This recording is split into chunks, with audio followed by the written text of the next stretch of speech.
John Stewart 2028. Stewart is the only person I still live out to a little. What's interesting, it is funny, there's that like cliche about like I didn't get more right wing. You guys just got more woke, which is obviously stupid because it's like no, now you're like cheering on the idea of the president having like insane immunity from like killing people, like it's. But I think Jon Stewart is that, but in the reverse, that he never changed the way that he is. Yeah, that all of the other lib influencers have gotten so much more centrist and kind of content with power. Like the distinction between someone who is like a philosophical liberal and someone who is a cultural one, that it's like, no, I think, however much I think this is contradictory and untenable, like a person who's like, no, I think liberal values are intrinsically good, and that if the Democrats fuck them up, I'm not just gonna support it. You know, I also think that's bad. I think that supporting a genocide is bad and is against liberal values.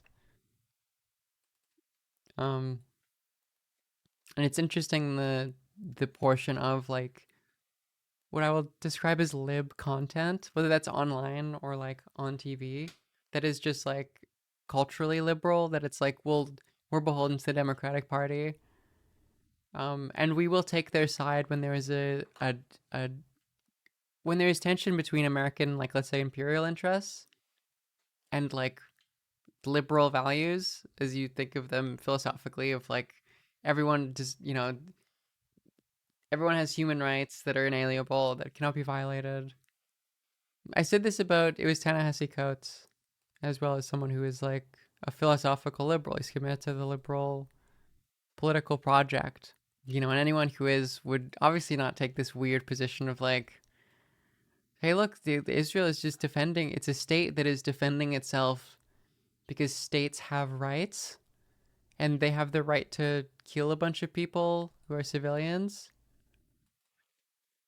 It's like a weird, especially like modern contemporary liberal. It's like it's a very contradictory idea, but obviously like there's contradictions between liberal values as they are said and um, the interests of capitalist liberal democracies,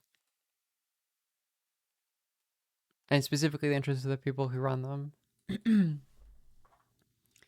Yeah, it's unfortunate.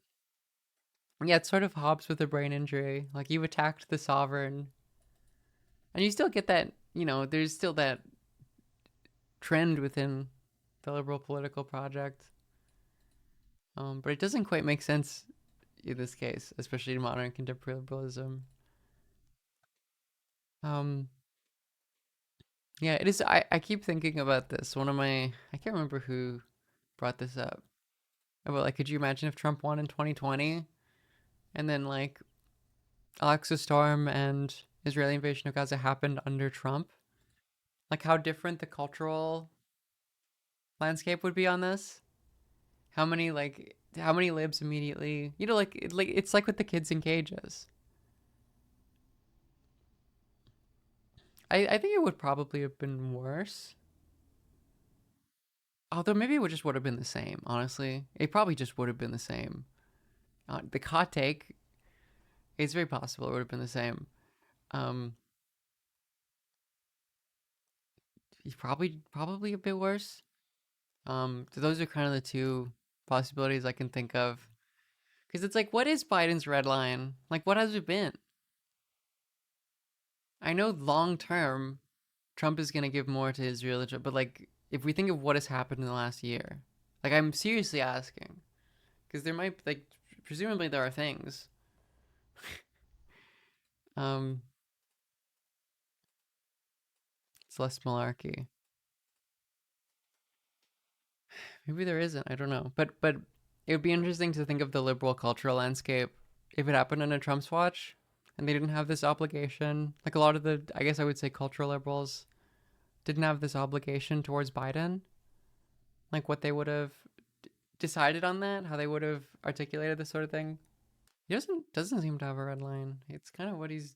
I mean, because he said he had one, and then they crossed it, and then they didn't do anything. So it's like, well, we have like a Biden's final warning sort of situation here. I don't know. The one thing I will say is I think it's good that more people. I don't know. I didn't get to see how this happened under Obama, because a lot of like young, like people with activist energy, I guess I will say, like who want to make a change politically, who put a lot of effort into Obama, and got disillusioned. Like I don't know what that was like. I don't know what it's how it is compared to now, but and maybe it's the same or maybe it's even worse. But this does feel like a moment where it's hard to think of like the Democrats as your friend. I think it's harder for people to conceive of them like that. Um, for a couple of reasons, like in relation to not actually posing some meaningful resistance and not existing for the purpose of doing so. I wonder if people are just so like. I wonder if this sort of moment will totally disillusion people in that in some significant way. Yeah, I wonder. I wonder what happens to the Dems in 4 years.